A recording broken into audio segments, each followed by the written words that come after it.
Toute l'actualité tech, c'est ici et c'est sur la chaîne Techno tous les jours. Ça y est, elle arrive, elle est là bientôt. C'est la nouvelle mise à jour de Microsoft Windows, la 8.1. Et nous sommes ici devant le siège de Microsoft France pour découvrir avec vous les principales nouveautés de ce Windows 8.1.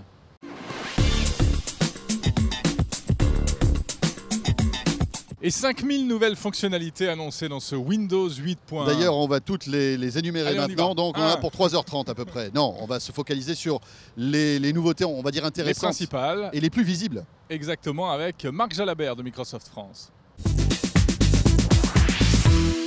Donc on a une interface tactile et on garde l'interface classique Windows. La beauté de Windows 8, c'est de pouvoir faire le pont entre les deux. Donc en réintroduisant le menu démarrer dans l'interface classique de Windows qu'on a dans Windows 8, on va faciliter la transition de cet environnement classique vers un environnement tactile. Bouton droit sur menu démarrer, on aura toutes les fonctionnalités de paramétrage qui aujourd'hui sont déjà disponibles. On fait juste la touche Windows X et on retrouve ces paramètres. Il faut le savoir. Et quand on cliquera sur le bouton démarrer, on arrivera sur la page d'accueil et il suffira de la faire glisser vers le haut. Et là, on va retrouver toutes les applications installées sur sa tablette ou sur son PC. Donc là, on aura le bouton démarrer, le résultat d'un bouton démarrer avec toutes les applications installées. Autre nouveauté, on peut aussi décider de démarrer. Si on est en environnement non tactile, par exemple, on peut décider de démarrer sur l'environnement classique Windows dès le départ, dès qu'on allume son PC. Avec Windows 8, on pouvait avoir deux applications avec des zones fixes pour ces applications en mode tactile à l'écran.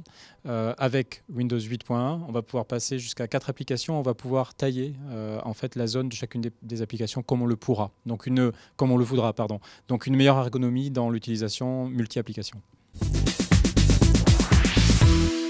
On a vraiment intégré la recherche à tous les niveaux du système, dans les applications, dans le système. C'est très cohérent avec Bing sur le web. Et on a complètement revu l'App Store pour permettre aux gens de découvrir plus facilement les applications sur Windows 8, faire des recommandations et recommander des applications en fonction de leurs usages. Sur la partie technique, dans les couches basses, on a un support natif des imprimantes 3D. On fait aujourd'hui une démonstration de ces imprimantes qui sont révolutionnaires. Pour les imprimantes classiques, on ne se pose pas la question de la compatibilité. Donc pour les imprimantes 3D, comme c'est construit dans le système à la base, on pourra installer n'importe quelle imprimante et ça va fonctionner. Donc, Windows 8.1, c'est disponible à partir du 17 octobre quand j'achèterai un ordinateur ou une tablette. Pour tous les utilisateurs de Windows 8, ça sera disponible gratuitement. Donc on le téléchargerait, on pourra l'installer. La nouvelle génération de Surface est disponible à partir du 22 octobre. Bon, alors moi je regrette qu'une chose quand même, Ah. c'est qu'ils aient enlevé, il n'est pas remis le lien qui mène vers les derniers documents utilisés dans le bouton démarrer. Si vous connaissez Windows, vous savez de quoi je parle. Bon, l'aspect positif, c'est que quand même Microsoft a fait des efforts et a écouté ses utilisateurs en modifiant quand même de manière substantielle l'interface de Windows 8 qui ne plaisait pas, en tout cas la première qui ne plaisait pas à la majorité des gens, on va dire. Voilà, donc Windows 8.1 disponible le 17 octobre 2013, c'est gratuit, hein, Ouais. heureusement. Heureusement que c'est gratuit quand même. Hein. Bon allez, la chaîne Techno 01net, on se retrouve bien sûr demain. Salut à tous.